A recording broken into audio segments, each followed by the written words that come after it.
მზად ვარ პოდკასტისთვის. კარგი. არა კომფორტულად დავიჯდე, მაგრამ კარგი შეკითხვები დავსვა. დილა მშვიდობისა. დილა მშვიდობისა. მოგესალმები მარი. როგორ გზნობ თავს? აი დილას როგორ შეიძლება თავს გზნობ? ანუ რთულად ვიღვიძებ. რთულად, ხო? და პირველი შეკითხვა ესეთი მაქვს შორიდან მოხვედი, როგორ მოხვედი? ეს ზოგადი მოვჭერი. ახლოს ვრო? 2 წუთში. შენ? მე 7 კილომეტრში ვარ აქედან. შენ რითი დადიხარ? ცნობილია. ხო. ველოსიპედით, ხო? მოკრიალდი კი. და ანასტა ველოსიპედით მეც დავდიოდი, მანამ სადამ არ მომპარეს ველოსიპედი. მართლა ყავდა? კი. მეც და ჩემშვილებსაც და ერთ დღეს მოგყარეს სადარბაზოში დავმონლი ველოსიპედი. ვაკეში მეხუთე სართულზე.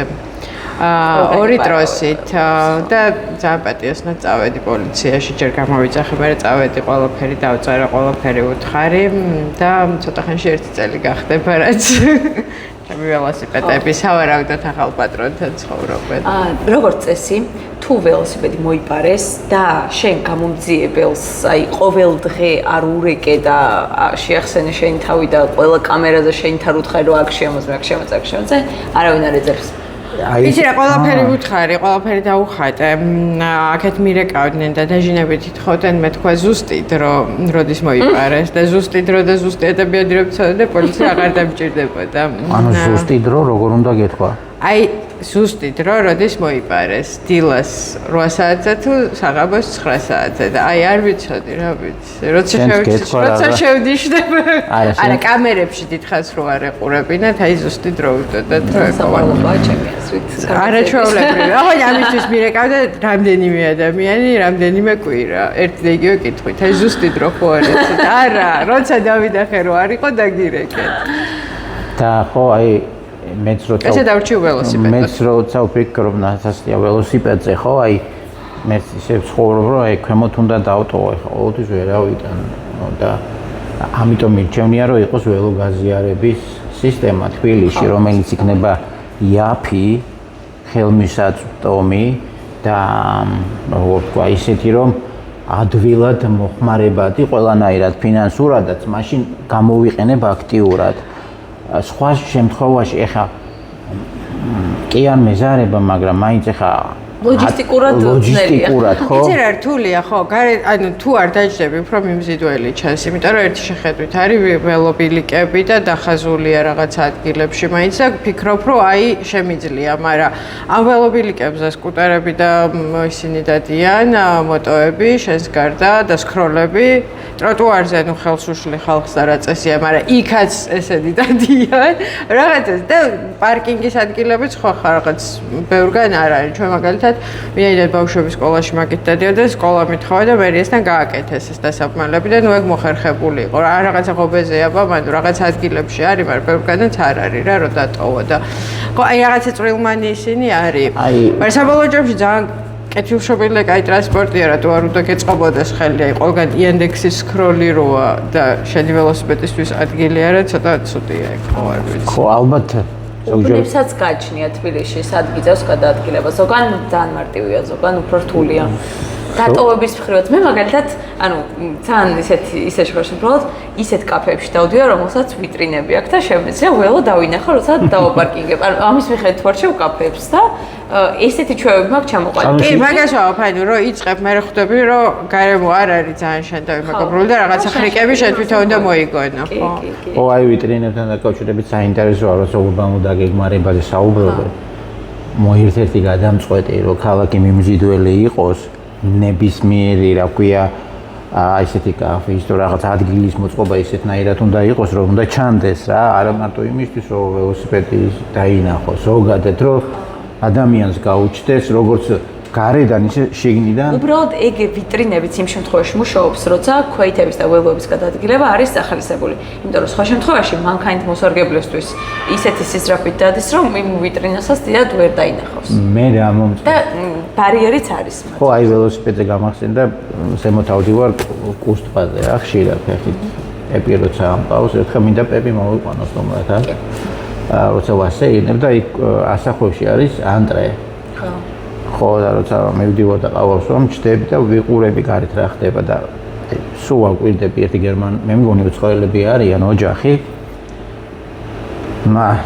მეუღლე ორივე უკან უზით ბავშვი ველოთი მოდიან აი მან ხა გადასასვლელი გააკეთეს და იქ შორდებიან ერთმანეთს ეს კაბატონი კოცნის მეუღლეს ამ კაცს მიყავს ბავშვი გიდეალური სურათი დახრა ხო და აი რაღაცნაირად ამ დროს ფიქრობ რომ ამ ქალაქში მართლა რაღაცეები შეიძლება მოხდეს ისეთი რაც ჩვენს მობილობას როგორ თქვა იცი აი გახთის რომანტიკულს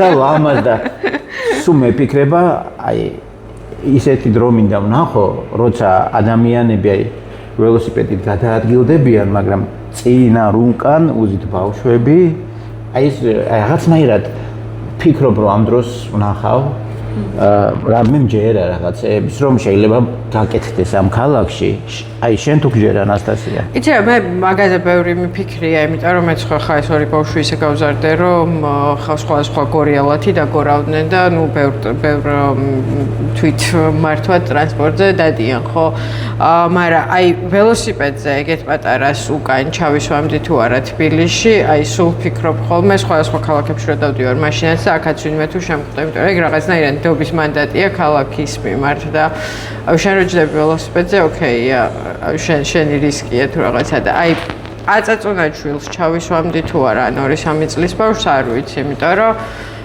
შენ შეიძლება კარგად დადიხარ მაგრამ მარტო შენ არ ხარ მაგ საგზაო მოძრაობაში რა ანუ მე მგონი გამიჭირდებოდა ხო მიუხედავად იმისა რომ ანუ არასოდეს არ ყოფილა რაღაცა ზედმეტად ფრთხილი და რაღაცა გამოგონილი საფრთხეების განეიტრალების ჩემი საქმე არ ყოფილა და ასე შემდეგ მაგრამ არ ვიცი ძალიან ცუდად დადიან ქუჩაში ყველა ანუ ქვეითიც ველოსიპედით მოსიარულეთ სკროლით მოსიარულეთ სკუტერით მოსიარულეთ მანქანით მოსიარულეთ ანუ კატასტროფა არ ვიცი ზოგადად საგზაო საფრთხეების საკითხებზე ყურადღების მიქცევა დავიწყე მას მერე რაც ველოსიპედით აქტიურად დავდიოდით და მივხვდით რომ ეს საერთოდ დაუცველები ვართ კანონის მხრიდანაც და ასე შემდეგ. შემდეგ უკვე გელა სხვა ტრენინგები რომ ტარდებოდა მან ჩავერთე და მივხვდი რომ ანუ მარტო ჩვენ არ ვართ კიდევ ძალიან ბევრი სხვა მონაწილეა რომელიც ასევე დაუცველია. შემდეგ უკვე სტატისტიკები რაღაცები და ესე ნელ-ნელა დავინტერესდი და თან მერე 2022-ში მეც დამეჯახა მანქანა და იმდენად ახლოს შემეხო ეს და რაღაც რამდენიმე თვე საერთოდ ვერ დავდიოდი და ყავარჯნებით მიწევდა სიარული რომ ბევრად უფრო მგრძნობიარე გავხდი და მე უკვე რაღაც სკოლებთანაც რაღაცების გამოკვლევა დავიწყე ვიდეოების ჩაწერა და ასე შემდეგ და თქვენ ხართ ის ვინც სხვებთან შედარებით ყურადღებას ამახვილებს საგზაო საფრთხეებაზე და მე ეს არ გამოვრჩენია ეგრევე შევნიშნე და გონია რომ ძალიან მნიშვნელოვანი საკითხია და ბევრად უფრო ცოტა დროს უთმავენ ხოლმე ამ საკითხების გაშუქებას უბრალოდ აი ეს ტრაგედია მოხდა იტყვიან და თითქოს იმის მიღმა არაფერია და თქვენი ინტერესი რამ გამოიწვია ამ საკითხის მიმართ? იცი რა, ხო მეც ალბათ როგორც ყველას ეგრე მხვდებოდა ნიუსები სულ, ანუ სანამ ჟურნალისტი ვიქნებოდი და მერეც, მაგრამ აი ხა დავიწყე ამ ბოლოს სხვათა შორის მაგის გაცნობიერება, რატო განვიცდი ეგრე ძალიან ამას, მაშინ როცა ყველა ხედავს წელიწადში 500 მკვდარს და 10,000 დაშავებულს და ეს არის ჩვეულებრივი ამბავი. ეს არის სრულიად არაჩვეულებრივი ამბავი 500 ადამიანი აგვისტოს ომის დროს არ დაგვიკარგავს საომარი მოქმედებებისას, ხო? აი ეს კი წელიწადშია და ის რამდენიმე დღეში იყო, მაგრამ ძალიან დიდი რიცხვია. აი იმდენი ბავშვი, რამდენიც საქართველოში ყვდება გზებზე, ავარიებში, შეიძლება უკრაინაში 1 წლის განმავლობაში დაბომბვებს არ ემსხვერპლოს, ხო? ანუ კატასტროფაა ეს რიცხვები, რაც გვაქვს. ხო და მაგაზე ფიქრი რა დავიწყე, არ ვიცი ეგ სწორი ახსნა თუ არა, მე რეტროსპექტიულად რო გავაანალიზე, მივხვდი, რომ პრინციპში სიკვდილი ჩემ ცხოვრებაში შემოვიდა ზუსტად ეგრევე, როცა მე ვიყავი 3 წლისაც არა, 2 წლის რამდენიმე თვის, თითქმის 3 წლის, ბებია ჩემი და ჩემის დედა მოკვდა ავარიაში. მანქანა დაეჯახა, როცა მიდიოდა დეიდა ჩემთან გზაზე გადასვლისას რაღაც სურსათ სანავაგე მიქონდა უბედურ 90-იანებში, იმიტომ რომ ქალაქებში საჭმელი არ იყო და სოფელში რაღაცა ყველი დერძე იყო და ეგ უნდა მიეტანა და ესე რაღაც სანავაგის კალათებით გადაუარა მოკლედ მანქანა.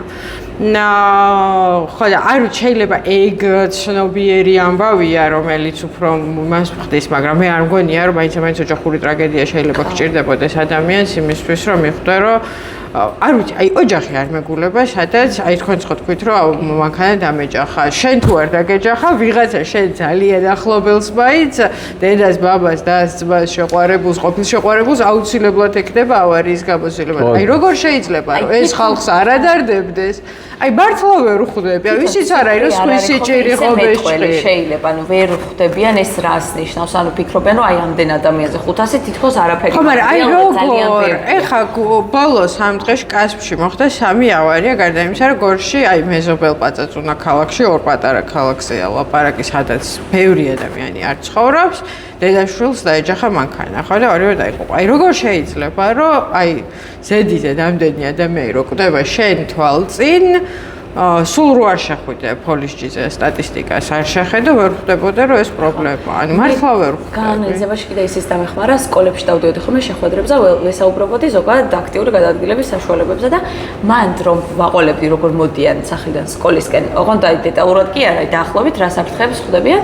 არ ყოფილა კლასი, სადაც ბავშვს არ უთქვამს, რომ ან თვითონ დაეჯახა ზებრაზე მანქანა, ან კლასელს ფეხზე გადაუარა, ან ვირ გადმოდის ზებრაზე, იმიტომ რომ შეუძლებელია. საერთოდ არ იმჩნევენ რომ ბავშვი იქ დგას და უნდა დაელოდოს უფროს და მასთან გადავიდეს და მაგ ყველაფრის მოსმენის მერე რაღაც პერიოდი საერთოდ ლამის ყველაფერზე ხელი ავიღე, იმდენად მძიმედ მომეჩვენა სიტუაცია, უბრალოდ გაჩერებაც არაფერსში არ გვეხმარება. და კასპში შეხოთაშორის აიხავე დავასრულებ, კასპში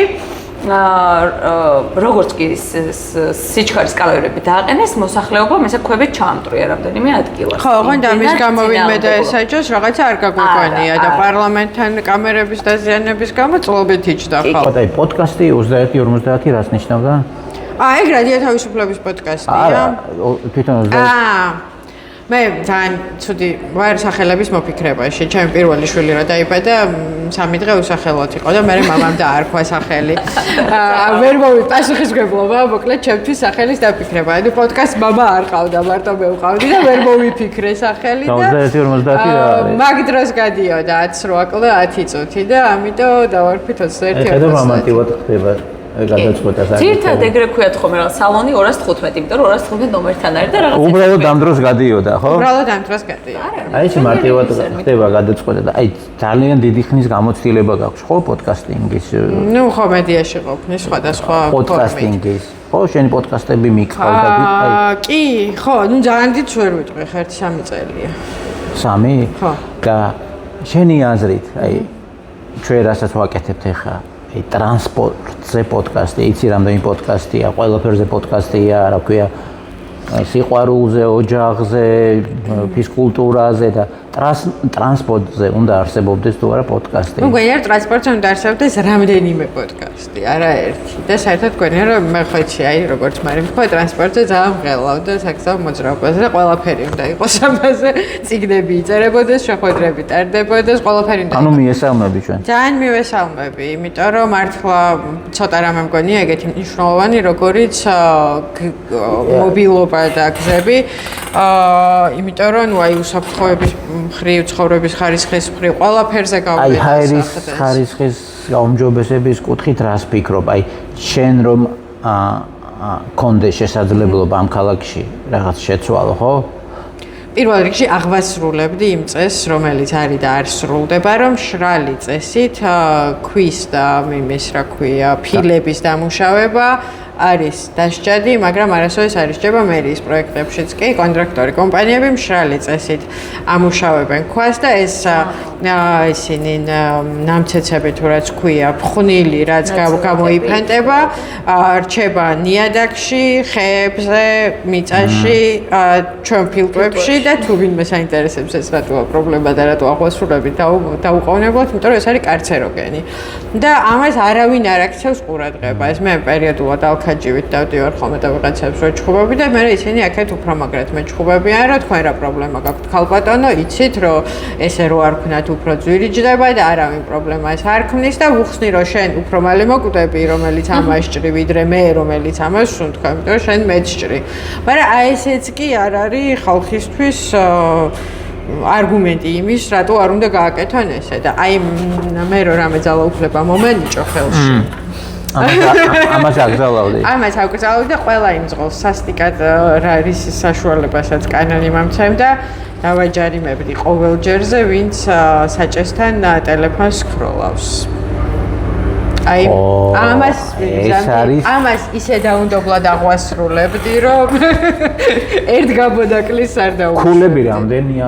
აკლდება ეხა ქულები. აი წარმოუდგენელი თავხედობა. ჩემი აზრით რა ქულები გელა გორში კაცმა რო ქალი და ბავშვი მოკლა 215 ჯარიმა ქონი. ხო და აი ქულები სასაცილო ვისვიჩი ბოლო 3 წელია თუ 4 ვითხოვ ერთ მარტივ რაღაცას რომ ხალხო თუ ჯარიმა იწერება კამერებით, ხო, ძირითადად აღსრულება ხდება კამერებით ჩვენთან. ხა პოლიციას ყველგან ვერ დააყენებ და იცი რომ უამრავი ჩემზე უკეთესად იცი, ამას იკულევ. პოლიცია კონკრეტულ ადგილებში დგას კონკრეტული ამოცანით. ხო, აი, რასაც ქვია ჯარიმების გამოწერა და ქულების გამოკლება კი არ ხდება, აი ზუსტად იმ ადამიანმა ვინც ის ჩაიდება. აი 215 ჯარიმა როგორ შეიძლება გქონდეს და კიდევ არ თავდება. და ის პასუხი რა არისო ზოგადად?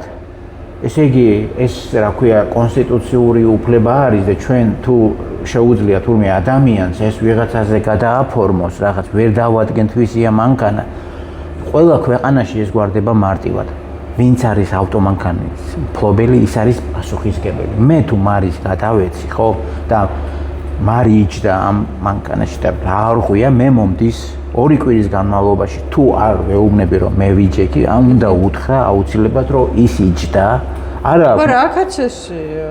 ჩვენთან როგორ არის? ჩვენთან ქულების გამოკლება არ ხდება, ქულების. ხო და ეს არის პრობლემა ის კი არა რომ შენ მანქანაზე მარი იჯდა. არა, პრობლემაზე გეუბნები რომ შეიძლება ეს მანქანა ვიღაცაზე ბებიაზე გადავაფორმო.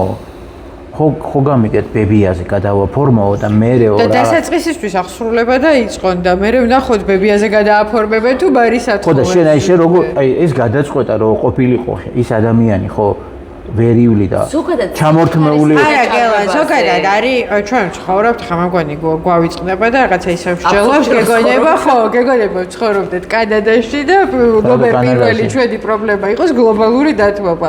ჩვენ ვცხოვრობთ თავაშვებულ ქვეყანაში სადაც კანონი არ არის წესი არ არის ადამიანის სიცოცხლეს და უსაფრთხოების ფასი არის 0 და პოპულიზმის აღზევება ხა ხელისუფალმა რომელიც მე-15 წელს ატარებს ხელისუფლებაში უცბად რომ ადგეს და მთვრალ მძღოლებს უთხრას რომ არა ჩამოგართმევთ მართვის მოწმობებს იმ ხმებსაც დაკარგავს რაც აქ შემდეგ არჩევნებში ანუ ხელისუფლების მე-15 წელს ეგეთი თავისუფლება აღარ გაქვს რომ კანონი მთელი სიმკაცრით აღასრულო და ზოგადად თან როცა იცი რომ შენი ელექტორატი მაინც კანონდამცველი ხალხი კი არ არის ვისაც ჩემსავით ამარისავით ველოსიპედი პეტიციარული და ბავშვების ტროტუარები ადაღლებს. შენი ამომრჩეველი არის ის ხალხი, ვინც გირჩევს, იმიტომ რომ შენთან უკეთ ცხოვრობს, ვიდრე კანონის უზენაესობის ხანაში იცხოვრებს. აი, ხშირად იწერ შენ პოლიტიკოსებს, ხო? ხო. აი, მაინტერესებს. გზები ცოტა სადარდებს. ხო, აი, კიდევ შეგეკითხები. დიდი ხანია აშუქებ, ხო, ყველაზე ხო ბევრ საკითხზე საუბრობენ, ბევრი პრობლემა ამ ქვეყანაში. მოკლედ ჩვენ ამ კონკრეტულად ამას ნახე ხელისუფლება ჩვენთან არ მოის, ხელისუფლება არ მოდის მედიაში, ვისაც პასუხისმგებლობა აქვს იმაზე, რაც ახლა ხდება ქვეყანაში, ხო და რაც ხდებოდა ბოლო 15 წელი. ოპოზიცია მოდის ჩვენთან და ნაკლებად ადარდებს, მაგრამ მანდაც ძალიან ბუნებრივია ხა ხვალზე ციხეში წავა მეშვიდეთ რომელიღაცა ოპოზიციონერი ლიდერი და ხა იმას რომ დიდი ღომში ტროტუარის არარსაობა არ ადარდებდეს, ბუნებრივი იქნება, იმიტომ რომ აი გამოგონილი აბსურდული სისხლის სამართლის საქმისთვის, რომელსაც ვერც კი ვესწრებით, იმიტომ რომ დახურულია, უნდა წავიდეს ჩააბარგოს 15 წლით ციხეში და ანუ ამ აბსურდში მე ძალიან მადლიერი ვარ, ძალიან კაია რომ დაიწყეთ ეს პოდკასტი, იმიტომ რომ ვიღაცა მაინც ვინც ჯერ კიდე ციხეში არ ზის და რაღა ტელეფონი აქვს და შეუძლია რაღაც ჩაწეროს, კაია რომ ამაზე ილაპარაკოს. უბრალოდ ისეთ ეგზისტენციალურ საფრთხეებში ვართ, რომ ამაზე ყურადღება რო არ არის ფართოდ ეგ მეტნაკლებად ახსნადია. უბრალოდ აი მედიის მხრიდან რატო არ არის? ეგ მეორეა, იმიტომ რომ მედია ხშირად მეინსტრიმ მედია 1000 სისულელეზე ლაპარაკობს, რომელიც არის მიასახარისხოვანი და ეს არის პრობლემა, რომელიც მართლა ყველა ოჯახს ეხება და ამას რატო ვერ ხედავს მე მიკვირს. აი პასუხისმგებლობა რო ახსენე, მაგაზე მინდოდა რომ აი ვინც პასუხისმგებელია და ჩვენ ვიძახით რომ ისინი პასუხისმგებლები არიან, რაც ხდება სიტუაციაზე, მაგრამ თვითონ არავინ არ იღებს ამ პასუხისმგებლობას. თბილისის მერია ყველა შემთხვევაში იძახის რომ აი ჩვენ არაფერ შუაში ვართ. იქ რაღაცა გადმოვარდა, იქ რაღაცა თავისით მოხდა. ანუ ეს რაღაცა ქარი დაუბერავს, ჩვენ რა შუაში ვართ. კი, ოღონდ რა ვიცი, ფეხბურთში თუ მოიგებს ვიღაცა სხვა კლუბში მოთამაშე ქართველი ფეხბურთელი, ეგ მაგათი დამსახურებაა და ცენტრალურ გამზირზე ქვა რომ შეიძლება ჩამოვარდეს და თავში მოგხვდეს, ეს არ არის მერიის გაყვანილ გზაზე რომ ასფალტი ვარდება რომელიმე ქუჩაზე, ესეც არ არის მერიის პასუხისმგებლობა. მინდა ვილაპარაკო გენდერულ ასპექტებზე ტრანსპორტ ზოგადად მე ვფიქრობ რომ ქარლის მოთხოვნილება გადაადგილების დროს მისი ფუნქციიდან გამომდინარე ქალები უფრო მეც დავდივართ. უფრო მეც დაადიხართ, უფრო რა ქვია, ბევრ რაღაცას აკეთებთ, ხო? მამაკაცებთან შედარებით, ხო? წმინდა გადაადგილების თვალსაზრისით არა? მე მგონია რომ კი, ბევრ მოძრაობას ვაკეთებთ უფრო. აი, ესე ეძახიან იმას, რა ქვია, არა პირდაპირ რა ქვია, მამაკაცი მაინც შედარებით თავისი მარშრუტი დაგეგმილი აქვს და ქაოსი იმდენი რაღაცის გაკეთება უწევს, ხო? არა? და შენ როგორ ფიქრობ ამ მიმართულებით რა აკლია დღეს ქალებს და რა აქვთ როგორ შეაფასებდი? აი ქალების მობილობაზე რო ვილაპარაკოთ, ქალებს როგორი მობილობა აქვს საქართველოში? იცი რა, რამდენიმე რამეა, ჯერ ერთი არის უსაფრთხოება. მე არ მგონია რომ ჩვენი ქუჩები და ტროტუარები ქალებისთვის ან ბავშვებისთვის და პრინციპში ალბათ არც კაცებისთვის, უბრალოდ კაცის ტყავში შესვლა მიჭირს, იყოს უსაფრთხო. აი ღამე მე არ გსნობ თავს უსაფრთხოდ და სულ ვცდილობ რომ ცენტრალური გამზირებით ვიარო, სადაც მეტი კამერა და უკეთესი განათებაა და პატარა ჩიხებს მოვერიდო. ანუ შიში გააქვს, ხო? ხო, ანუ წლების წინ ეგრე არ იყო, მაგრამ ხო არ მომწონს მოკლედ ჩიხმახებში სიარული. მიუხედავად იმისა, რომ დღის განმავლობაში პირიქით ვცდილობ რომ მთავარ ქუჩებზე არ ვიარო, იმიტომ რომ პატარა ქუჩებზე უფრო საინტერესოა, უფრო ლამაზია, უფრო რაღაცა უცნაური რამეები შეხვდეს და ასე შემდეგ. გამონაბოლქვასაც ნაკლებად სუნთქავ, ხო, ერთი ეგ არის. მეორე ის არის, რომ ძალიან განსხვავდება მართლა უბნების მიხედვით. ანუ რაღაცა უბნები უბრალოდ გეტოთ არის გამოცხადებული და რაღაც არავის ამაზე პრობლემა არ აქვს, არც იქ მაცხოვრებელს, არც ქალაქს და არც დანარჩენ ნაწილს ქალაქის და ეგ. ანუ რაც გულისხმობ რა ხდება? რა უბნე? ნუ აი შეიძლება არ იყოს განათება, შეიძლება არ იყოს ტროტუარი, შეიძლება არც ის იყოს, არც ის იყოს. შეიძლება ავტობუსი დადიოდეს საათში ერთხელ და ისიც ხანდახან აგვიანებდეს და ეს ნორმალური იყოს, არ ვიცი. ჯანმოს ერთ-ერთი წარმომადგენელი რომ იყო იტალიელი ჩამოსული რაღაც სამდღიანი მასტერკლასი ჩაატარეს და ერთ-ერთ მესამე დღეს მოვიდა და ძალიან აღშფოთებული გვეუბნება რომ კინაღამ ორმოში ჩავარდიო საერთოდ არ იყო განათებაო და ჩვენ ვეუბნებით რომ მეთქი შედიყავი ცენტრის ცენტრში და მან დრო ესეთი ბახტრიანზე ბევრად უარესია რა ანუ განათება რომ უნდა იყოს წესიერი ქუჩაზე ეგ საერთოდ ხალხს ვარეს დაკავშირებს მაგრამ მოდი ახლა ვთქვათ განათებაზეც იმიტომ რომ აი მაგალითად ახალ პარკებში კი არა ახლად გაკეთებულ პარკებში აი მაგალითად ვაკის პარკსა და მზიურში ისეთი განათებაა რომ თავი მგონია კლინიკაში ანუ ძალიან თეთრი და ძალიან ინტენსიური ანუ სულ რო გინდოდეს რომ საღამოს გაისეირდო და ცოტა ეს მთელი დღის დაღლილობა ჩამოიფერთხო და რაღაცა რეკრეაციულ გარემოში იგრძნო თავი არის შეუძლებელი იმიტომ რომ ხელოვნური აი მგონია რომ ხო ცუდ ოფისში მოვხვდი თუ რაღაც მართლა კლინიკის მისაღებში ძალიან თეთრია და ძალიან ინტენსიური ანუ რა ვიცი არ ვიცი სითბო არა აქვს არა შემაწუხებელია მხოლოდ არანაირი სიკეთე ამ შულს არა რაღაცნაირად აი თვალებატკიებული მოვდივარ თან შენ სათვალიანი ხარ ამ გრძნობიარე ყველა სათვალიანი გრძნობიარე თვალი თუ გაქვს არ ვიცი კოშ მე ესე დიდი ხანი არ გამიჯერებია თვალი ამ კი მაგის თვალიერება სხვათა შორის სხვადასხვა ქვეყნის სხვა პარკებში სპეციალურად საღამოს შეინობდი და აი მართლა არსად არ მინახავს ეგეთი თეთრი მკაფიო ცივი განათება მოკლედ მკაფიო და ჩახჩახა შუქი არც ერთ პარკში გარდა იმისა რომ ამდენი კამერა არ ნახავს არსად მაგასაც სპეციალურად ვაკვირდები რაც ჩვენ პარკებშია ანუ ცოტა მეგობრული ხომ და იყოს ადამიანისთვის, რომ ან დასვენების შესაძლებლობას იძლეოდეს, ან მოდუნების, ან განტვირთვის. Ну, გარდა იმისა, რომ ყველგან ასფალტია და ყველა გზა წინასწარ დაგეგმილია და შენ თვითონ გადაადგილების თავისუფლება არ გაქვს, ანუ აი ბუნება ცოტაა პარკებში დატოვებული.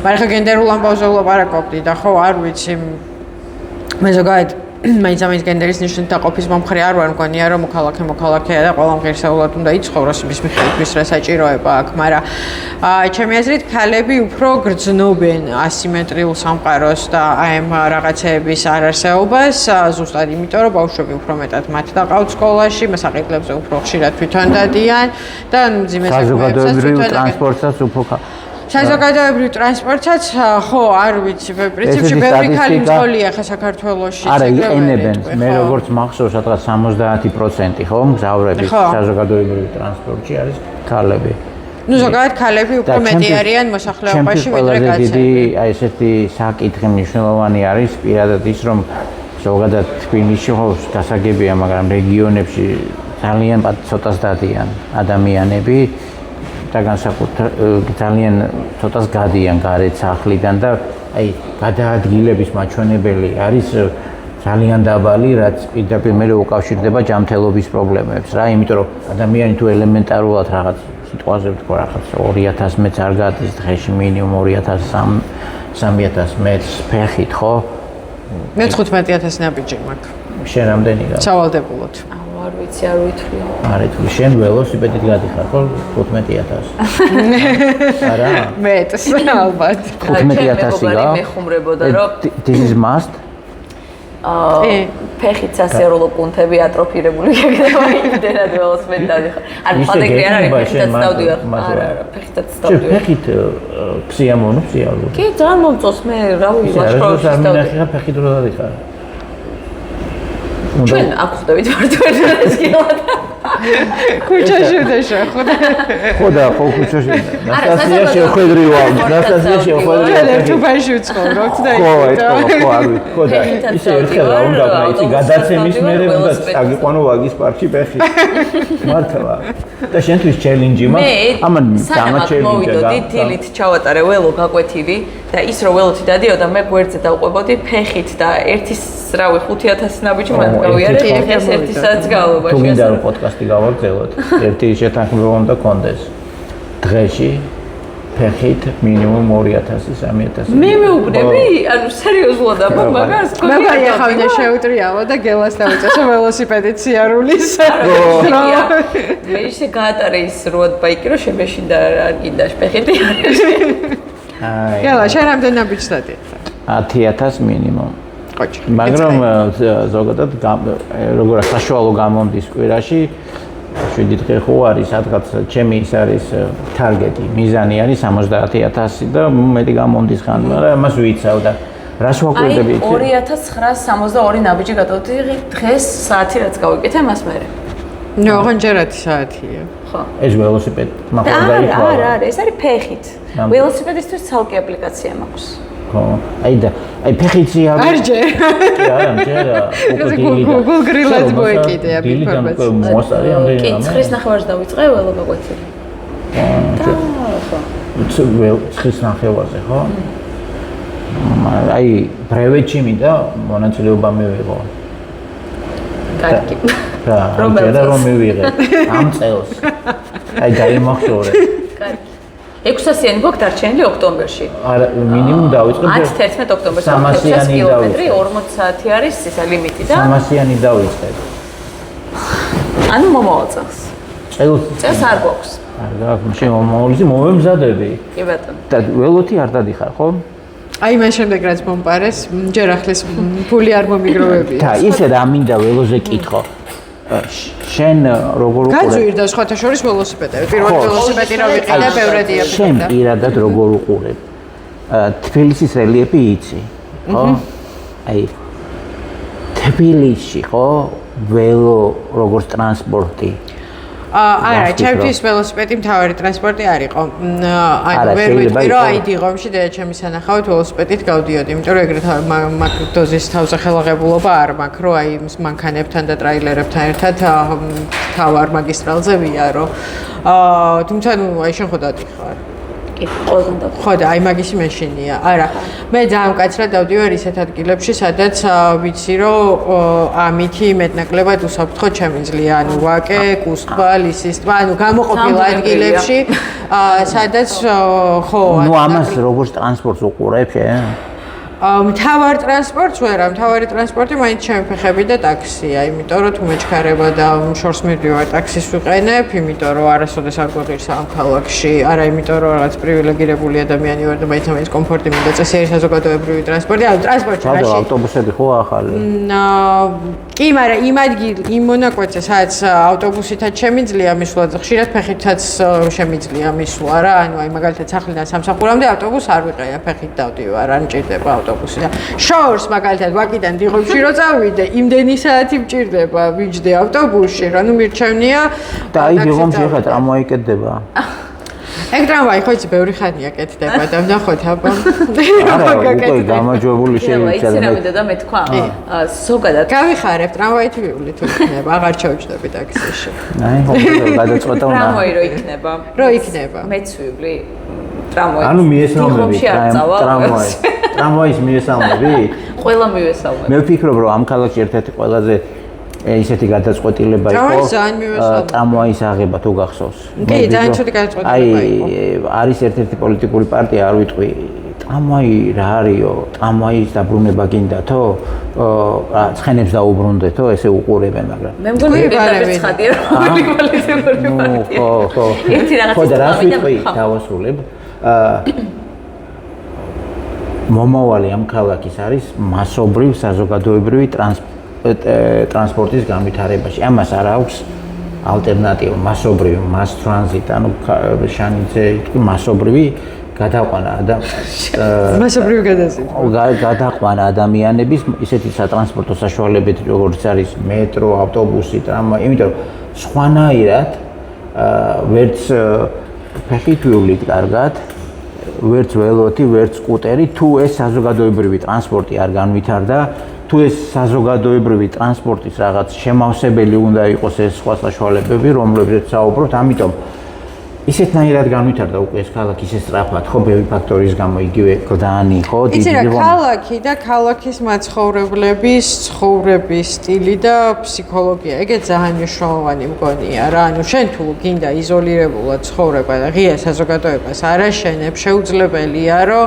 საზოგადოებრივი ტრანსპორტი აღიქმებოდეს სიკეთეთ, რომელსაც საზოგადოება უკვეთავს ხელისუფალს. და ნუ ხელისუფლება კიდე იმას არ აკეთებს, არსად არც ერთ ანგელოზებრივ ქვეყანაშიც კი, რასაც საზოგადოება არ ითხოვს, ხო? ანუ სწორება უნდა იყოს ღია საზოგადოებაზე და გახსნილ საზოგადოებაზე. მაგ შემთხვევაში გაქვს კარგი ტრანსპორტი, თორე თუ ჩაკეტილ, იზოლირებულ, რაღაც კლანებად დაყოფილ და ფეოდალურ წყობილებამდე მივდივართ, მაინც შეუძლებელია ტრანსპორტი კარგი ქონდეს. ანუ წარმოუდგენელია და ჩვენ ახლა მანდ ვართ დაახლოებით. ნუ ჩვენ ხო აი ღია საზოგადოებას არ ვიცი, ვაშენებ, ჩვენ საზოგადოებას ახლა ღია ქვია. მე უბრალოდ მინდა და მე თქვა პერსპექტივას როგორ უყურებენ სხვა ასაკის ადამიანები, როგორ წარმოუდგენიათ ქუჩა. მე მგონი მილენიალები ვართ ყველაზე ანგელოზები მაგ მხრივ, იმიტომ რომ წინდა მერე ცოტა ის არის. ხო. არ ვიცი, აი ალბათ გაჩნია ბევრ რამეს, მაგრამ სკოლებში როცა ვეკითხებოდი ხოლმე, როგორ წარმოვიდგენიათ, აი ქუჩა ყველაზე კარგად რომ გამოიყურებოდეს და ვახატინებდი კიდეც ამას და ბავშვები ძალიან ხშირად ხატავდნენ ძალიან ისე ფერადად რა თქმა უნდა, სადაც ვიღაცები გორგოლაჭებით დადიოდნენ, ვიღაცები ველოთი, რაღაცა ესე და 1-2 მანქანა, შეიძლება საერთოდ არც დაეხატათ მანქანა და მასწავლებლებს რო ვცდილობდი რომ მათაც ეთქვა თავისი აზრი, სხვა პერსპექტივა რომ აი იქ ხო 4 სამანქანო ზოლია, სხვანაირად ვერ წარმოუდგენია რომ იქ არ იყოს ესეთი განაწილება და სხვანაირი იყოს და უფრო მეტად იყოს სიცოცხლე, უფრო მეტად იყოს რაღაცა ფიზიკური აქტივობის ახალისება, სიმწვანე და გადაადგილება კი არ იყოს, რომ აი ვაიმე, ხა სადღაც უნდა წავიდე. არამედ აი სადღაც მივდივარ და გზაშიც არ მოვიწყენ. მე მაგალითად ველოსიპედით რო არ დავდიო და ყველგან წასვლა ტანჯვა იქნებოდა ჩემთვის. კი, მეც ფეხით რო არ დავდიო და ყველგან წასვლა ტანჯვა იქნებოდა. ის შორს რომ ჭირდება წასვლა, ხვდები რას გრძნობს ის ხალხი, რომელიც ისეთ დისტანციაზე ცხოვრობს, რომ აი გარდაუვლად ჭირდება ტრანსპორტიან და მანქანა. ამ ქალაქში თავარი შეთანხმება იმაზე უნდა იყოს, რომ აქცენტი იქნება ადამიანის გადაადგილებაზე, ხო? პრიორიტეტი, ხო? და არა ავტომანქანის გადაადგილებაზე და ეს იმას არ ნიშნავს, რომ მე ავტომანქანების წინააღმდეგი ვარ, მაგრამ პირველად ჩვენ უნდა ვიფიქროთ, აი 7 წლის ბავშვიდან, 5 წლის ბავშვიდან, როცა აი უკვე გამოდის გარეთ, რომ ის როგორ იulis ამ ქუჩაზე, ამ ადგილას, მთლიანად სხვა ადგილას მე და ეს არა, ბევრად პატარად უნდა ვიფიქროთ. მე ჩემი შვილი პირველი რო დაიბადა, ეტლით ვერ დამყავდა, ანუ აკრული დამყავდა სულ, იმიტომ რომ კორპუსში ლიფტი იყო, მაგრამ კიბეები, ანუ ლიფტი სადაც ვთავდებოდა, მე კიბეზე უნდა ჩაომეტანა ეს ეტლი, გამომყავდა სადაც ტროტუარი არ იყო და მაშინ ავტობუსში ამ ეტლს ვერ აიყვანდი. ხა ეგ ნებისმიერ საშუალო ეკონომიკის მქონე ევროპულ ქვეყანაშიც კი არის წარმოუდგენელი, რომ არსებობს საზოგადოებრივი ტრანსპორტი, სადაც ეტლი არ ადის, ხო? და ჩვენთან ახლა ვითომ გააკეთეს ეს ეტლი შეგიძლია იყვანო, ოღონდ ესეც ავტომატურად კი არ იხსნება, ანუ მძღოლი უნდა გადმოვიდეს, გადმოგიხსნას ეს მერე აკეთოს. ცერემონია. კი, ცერემონია, ანუ ვითომ გვაქვს ადაპტირებული. ის ბორდი სადა ბავშვი 7 წლის გახდება, 7 ისა გაქვს სიცოცხლე გავლილი მის ტრანსპორტში. თუ ვასიცოცხლე როგორ არის რომანი რო ახარა სიცოცხლე დიდო ხარად. ხული გაქვს? ეს მიქელა მან ძალიან ელემენტია ავტობუსის დონის და მის ტროტუარის დონის დამთხევა. და სიახლოვე. და არათუ დამთხევა ისე შორს აჩერებენ. მე როცა ყავარჩინებით დავდიოდი, აი ეს მაშინ რო ვერ დავდიოდი. დავსდევდი, ანუ ავტობუსს უნდა გავკიდებოდი გაჩერებიდან, რომ მივსულიყავ იქამდე, იმიტომ რომ არასდროს არ აჩერებენ. მაგიტომ დაიწყე ველოსიპედის წიარული, რო დაწეოდი? მე ველოსიპედს დამეჯახა მანქანა. როგორ? ველოსიპედით მიდიოდი რომ მანქანა რო დამეჯახა კაცო. ათვა. ხო. და იმას თქვა მინდა რომ არათუ, ანუ ეს დამთხევა არ არის, არც კი აჩერებენ ახლოს ბორდიურთან, რომ ცოტა გაუმარტო. არა მარტო ეტლით ვისაც მიყავს მშობელს ან ვიღაცას. კი, შენც ჯერ უნდა ჩახტე. კი, ჯერ უნდა ჩახტე გზაზე და მე ახტე ტროტუარზე. ერთხელ ზუსტად ავტობუსმა გამიჩერა მანქანის გვერდით ისე, რომ ამ სატვირთო მანქანის არ ვიცი, აი ამ სადაც ტურისტებენ, იმაზე მომიწია გადასვლა. იქ გადავედი და მე ჩავხდი. უბრალოდ იმდენად გაოცებული ვიყავი, ვერც გადავიღე მაგ მომენტში. მართლა საზოგადოებრივი არა, ანუ წარმოადგენს. ნასასიას დავეთანხმები, რომ თავარი პრობლემა ადრე ახსენა პოპულიზმი. ზოგადად ჩვენი პოლიტიკა ცნობილია პოპულიზმით და რას ვიცახი, რომ აი ეს სამწუხაროდ უკვე აღარ მხოლოდ ჩვენი მთელ მსოფლიოში პოპულიზმის ტალღები ეს ან ბევრ რაღაცას ნიშნავს და აი ამ ტრანსპორტსაც და მობილობასაც უნებს აი პირდაპირ. ეხლა დიაჩემს აქ ხარაგაულის რაიონის რაღაცა სოფელში სახლი მამამისის, ანუ სადაც გაიზარდა, დაიბადა და ასე შემდეგ, დაიბადა, გაიზარდა და ასე შემდეგ და ნუ მოკლედ ეს არის რაღაცაერი ჩიხი რა, სადაც როგორც წესი მატარებლით მიდიოდი ძალიან ჩვეულებრივად. ეხლა შეიცვალა სარკინიგზო ხაზი და შემოვლითი ანუ რაღაცა ხალი ხაზი გაიხსნა და ამ სოფლებს უვლის გვერდს. და ნუ, კაი, მატარებლით ვეღარ მიდიხარ, სადაც 100 წელი მიდიოდი, ოკეი, მაშინ ხო, მაშინ უნდა იყოს სამანქანე გზა, ხო? სამანქანე გზა კეთდება, როგორც ჩემი ამბობს, რაც თავი ახსოვს, მას შემდეგ ჩემი 70 წლის არის 72-ის. და ეს გზა კეთდება, მე რაც მახსოვს, ბოლო წლებია, 1-5 ტენდერი ჩაიშალა რაღაცა ფული გაიფლანკა კომპანიაში. არაფერი, ანუ ჩუმათელი და ხარაგაულამდე დაბაკავშირებული. ნახევარი დაიგო და ნახევარი გაჯანჯლებულია. ეხლა ვითომ დაიგო, გვითხრეს რომ აი დაიგო დამთავრდა, მივედით და კი ნახევარი დაგებული, მაგრამ ალაგ-ალაგ მაიცარი დატოვა. სიხარულის მიხვედით, ხო? თუ ამას არ დაამთავრებენ, ხო, თუ ამას არ დაამთავრებენ, შემდეგ წელს რაც გასწორებული აქვს, ამ ზამთარში წვიმადა თოვლი რომ მოვა, მაგას გააფუჭებს. ანუ აი ეხლა დასამთავრებელი. ოღონდ თავარი რა არის, იცი რომ ამ გზაზე თუ რომც დაგებული იყოს და ეხა აი ხვალზე დაამთავროთ.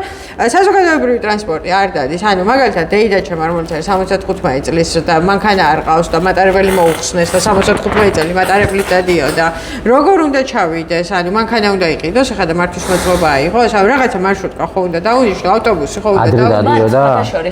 მატარებელი დადიოდა, რომელიც შეცვალეს და ზებოთ ანუ შენ ამბობ რომ ფაქტიურად მოწყვეტილია. ოღონდ პრობლემა რა არის? ადამიანები და ხელსუქნელები რაღაცებს რომ აყოლდნენ და ძალიან ცოტა მანქანა დადიოდა და ეგეც პრობლემა იყო. ეგეც პრობლემა, კი, ანუ და შეურაცხყოფელია, ანუ მოქალაქე იძულებული ხარ ქუჩაში გაბოხვიდე და ხელი უკდიო ვიღაცა კეთილ ადამიანს. გადიოდა ეს მატარებელი დადიოდა და სამანქანე ტრანსპორტის საჭიროება არ იყო და ეხა ის რაღაც ძალიან ლამაზი ადგილია, ბორჯომხარაგაულის ნაკრძალის ნაწილია, ფანტასტიკური არაჩვეულებრივი. რასეუბნებიან და იქნება. ხო და ეხლა რა არის პრობლემა? პრობლემა არის რომ ამაზე დარდობ მე და არა ის ხალხი ვინც იქ ცხოვრობს, იმიტომ რომ ისინი ალბათ რაბე იქნება. აი გამგებელი შეგვპირდა რომ აი ხარ დადეგებია და მე რამეს შენ უფრო დარდობ ვიდრე ისინი, ხო?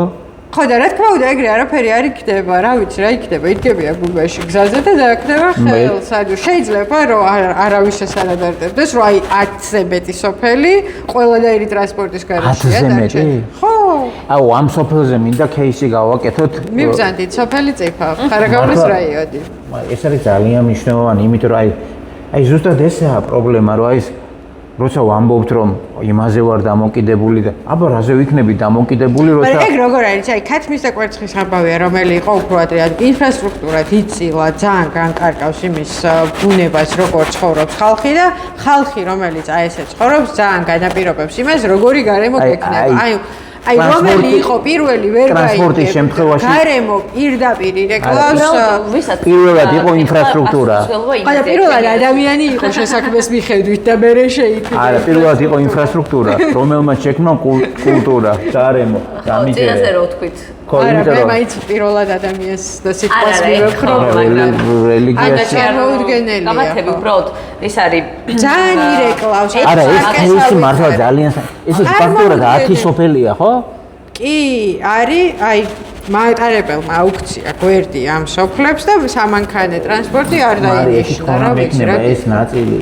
ცალკე მარი ველოსიპედით და მე ფეხით მივალთ და არა მე წამოვალ ისე აუქშფოთი და ნახე როგორ არის დაგებული არა მართლა 10 სოფელი მოწყვეტილია ნუ აი ეს გზაზე დგანან და ხელს იქნებიან არ არის ტრანსპორტი არ არის მე ეგრევე ველაპარაკები ხომ ეგრე რომ ნახავ ვიღაცებს გზაზე სულ რაღაცებს ჩვენ ყოველთვის აი ხო მითხრეს რომ საუბრობთ ფილიზე მაგრამ ეს გზა იცი რამდენი ხანია გეკეთდება რამდენი 90-იანებიდანო არ მითხრა არა აი ბოლო ტენდერი 1-4 წლის წინ ჩაიშალა მე ახალს ეძებდნენ იმ 4 წლის წინ უბრალოდ იმან გაფლანგა ფული და გაქრა და სანამ გაფლანგავდა და გაქრებოდა 1-3 წელი ხო რაღაცეებს თხრიდა და აშენებდა. ოღონდ მართლა ულამაზესი ადგილია. ისე ის რომ საზოგადოებრივი ტრანსპორტი რო დაყენდეს, იმ ხალხი ისარგებლებს, ხო? ჩვეულებრივი. ნუ არის შეიძლება იმ 3 კაცი ცხოვრობს და ავტობუსი რატო დავნიშნავ, მაგდაც ეგ გითხრან რომ 10 კაცი ცხოვრობს, მაგრამ 10 კაცზე მეტი ცხოვრობს, მაგრამ რა მნიშვნელობა აქვს რა სოფელი როგორ შეიძლება იყოს მოწყვეტილი. ისე იაპონიაში არის ერთი ადგილი, სადაც მატარებელი გადის და აჩერებს ყოველდღე ერთი ბავშვისთვის. ეგ არის кай ქვეყანა, სადაც ერთი მოქალაქის ფასი არის იგივე რაც არის. ერთი ბავშვი ელოდება თურმე იმ გაჩერ იმისთვის შერდება, სხვაგან გააუქმეს, მაგრამ თურმე ერთი ბავშვი კი, იმიტომ რომ ის მატარებელი იქ რო არ გაჩერდეს ის ბავშვი სხვაგან გადავა ის სოფელი აღარ იქნება და ასე შემდეგ იმას რო აჩერებ, ხო? იქ რო აჩერებ, მე შეიძლება მეორე ბავშვი გაჩნდეს და ასე შემდეგ. სხვა გაჩერებები გააუქმეს და იმ ის ერთი ბავშვი ელოდება ძალიან საყვარლობაა რა. კი. ადამიანს რო სოფელი გვაქვს, ხო? բայց ადამიანს ხედავ კაია, კი. კაია, ხო. ძალიან ისეთია, ხო? კი. წარმოვიდგინეთ თავი 2026. 16 ივლისი. შენი აზრით ამ სფეროში რა იქნება შეცვლილი თბილისში და საქართველოში? Fingers crossed. არა, შენი წარმოდგენით. ჩემი აზრით 2026-ში თუ ისე ვიქნებით. სად ვიქნებით რა? ქვეყანა როგორც ეგეთი. და ჩვენ ამ ქვეყანაში შეგვეძლება ისე ვიცხოვროთ. მაშინ კაი ქვეყანა უნდა იყოს. ესე იგი ოპტიმისტი ხარ ესეთი, ხო? მე ძალიან ოპტიმისტი ვარ, ანუ ოპტიმისტი რო არ ვიყო, მაშინ რისთვის ვაკეთებ იმ ყველაფერს, რასაც ვაკეთებ, რო არ მეგონას რომ მაგას აზრი აქვს. ხო და ტრანსპორტში მითხარია იქნება. ხო, ეგ მართლა იმაზეა დამოკიდებული, რას გადაწყვეტს ეს ქვეყანა, როგორც საზოგადოებას აშენებს, ღიას თუ იზოლირებულს. თუ ჩვენ ვაშენებთ, რა ვიცი, რუსეთს, მაშინ გვექნება ისეთი ქვეყანა, სადაც საზოგადოებრივი ტრანსპორტი კი არა, ჩეჩმები გვაქვს კანალიზაციის მაგივრად. თუ ჩვენ ვაშენებთ ევროპულ სახელმწიფოს, სადაც ყველა ადამიანი მნიშვნელოვანია და ყველა ბავშვს უჩერებენ მატარებელს, მანამ სანამ არსებობს, მაშინ უკეთესი ტრანსპორტის სისტემა გვექნება. ანუ ადამიანი უნდა იყოს ცენტრალური რა, ანუ არ ვიცი, არ სად არ მომხდარა ისე რომ იზოლირებულ სისტემებში ან ადამიანს ეცხოვროს ბედნიერად, ან ღირსება ყოფილიყოს დაცული. ანუ ოპტიმისტურად შევხედოთ. ნუ აი მე ეგზამა არჩეული და ვინაიდან არჩევანის თავისუფლებას ვცემ პატივს, თქვენ თვითონ გადაწყვიტეთ. შენ? არის, აი ტრამვაი თუ იქნება თბილისში, გაასწორებს სლენგზე რო ვთქვათ. მაგრად. 10 წელიწადში. კი. და აი პარკებიდან იმ საშინელ თეთრ განათებას თუ ჩავმიხსნიან, ფსიქიკური ჯანმრთელობა უკეთ შემინარჩუნდა. ხო, აი 2036 ხო. ხო, მე მგონია რომ ძალიან ისე კარგად თუ ვიმუშავებთ ამ მიმართულებით, კარგი წინსვლები გვექნება. რა თქმა უნდა, იმ ყოველთვის გათვალისწინებით. 2026-ში შეიძლება საერთოდ ფრინავი მანქანები გქონდეს. ძალიან სწრაფად ეხა უკვე ტოიოტა რაღაც ტაქსის და უმძღოლო ტაქსები მე და არ ვემხრობი უმძღოლოს და მფრინავებს და მე ვემხრობი ყველაფერს ხება. არა, მე ყველაფერს ვემხრობი, რაც მიწაზე დადის. მე რაც დადის. ჩვენ გვემხრობი, ხო? მე და მარის გვემხრობი. ხო, ასე რომ საიმედოები ვართ. ხო. იმედია იანდექს კროლები აღარ იქნება და იანდექს ტაქსი 2026 წელს. მადლობა დროებით. მადლობა. ნაბადროები.